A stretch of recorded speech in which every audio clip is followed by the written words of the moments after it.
Daddy! Daddy, are you very busy, Daddy? Yes, I'm very busy. Are you too busy to tell me a nursery rhyme, Daddy? Yes, I'm far too busy to tell you a nursery rhyme. Well, perhaps you don't know any nursery rhymes, Daddy. Oh, yes, I do. I know them all. Well, do you know the one about little Tommy Tucker? Yes, I certainly do. Why do you ask? Well, Auntie told it to me last week, and I didn't quite understand it, Daddy. Oh, you didn't understand it?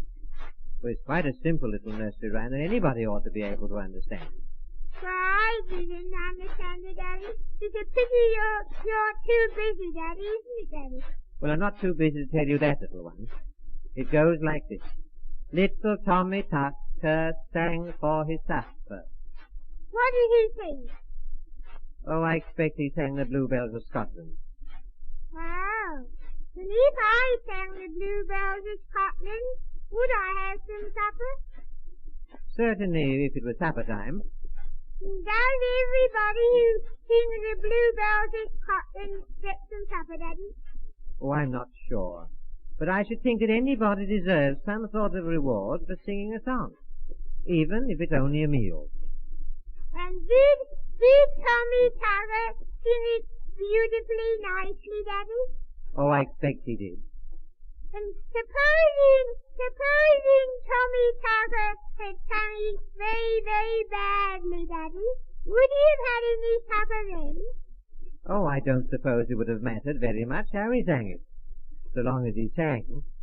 Perhaps, Daddy, if he sung it nicely, Daddy, he would have had some jelly, Daddy, and cake, and if he sung it very badly, Daddy, just a bit of dirty dry bread, Daddy. Well, that's certainly logic.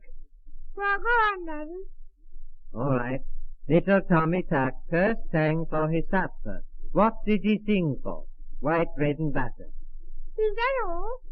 He must have been a rotten singer, Daddy. Are you sure he didn't sing for his tea?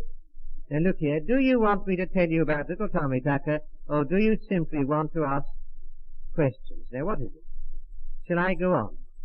Yes, please, Daddy. Go on with a nursery rhyme about Tommy Tucker, Daddy. All right. Little Tommy Tucker sang for his supper. What did he sing for? White bread and butter. How shall he cut it? Without a knife. With a chopper, Daddy. With a chopper. Oh, go to bed. You're a nuisance. Go on, off you go. Daddy, do you know a nursery rhyme about Jack and Jill? Oh, yes, I remember it very well. They went up somewhere to fetch something, didn't they? Yes, up a hill. Well, was it a very, very high one? Oh, I expect it was. How high? Oh, I don't know the exact height, but it took them all their time to walk up it. Well, why didn't they ride up the hill? Well, perhaps they did. Well, what did they ride up in? Oh, I don't think they did ride. The nursery rhyme doesn't say anything about it. Well, what did they go up for? Oh, I remember. They went up the hill to fetch something, didn't they? Well, what was it they had to fetch? Why, a pail of water. Was it on the top of the hill? Of course it was. That was why they went up there. Well, who put it there? Oh, I don't know who put it there, but it was there anyhow. Well, wouldn't it have been better if the pail of water had been at the bottom of the hill? Yes, I've no doubt. But the person who wrote the nursery rhyme evidently didn't think of that. Well, who wrote it? Oh, I cannot say. Well, it would have saved Jack and Jill from going up the hill, wouldn't it? I know, but it gave them something to do. The rhyme goes on, if I remember rightly. Jack and Jill went up the hill to fetch a pail of water. Well, what happened after they fetched a pail of water? Jack fell down. Down the hill? No, just fell down. Well, what happened to the pail of water? Oh, that got upset. then they need not have gone up the hill for it. No, you're quite right. And broke his crown. What's that? Don't you know what a crown is? Yes, a 5-shilling piece made of silver. No. A crown in this instance means his head. Well, he broke it.